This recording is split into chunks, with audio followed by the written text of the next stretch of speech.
10 years ago, they bought the building. They thought they were buying security. They thought time was on their side.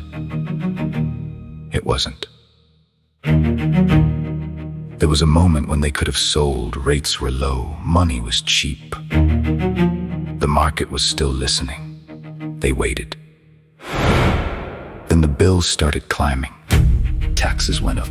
Rent stayed flat. Insurance cost more. Coverage gave them less. And the loan they thought they could refinance came back at a rate they could barely survive. At first they blamed the market, then the bank, then each other. One said sell, one said hold, one said the building was supposed to stay in the family. No one said they were scared.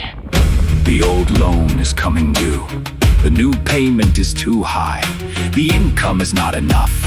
And every month they wait, the building gets more expensive to keep and harder to escape.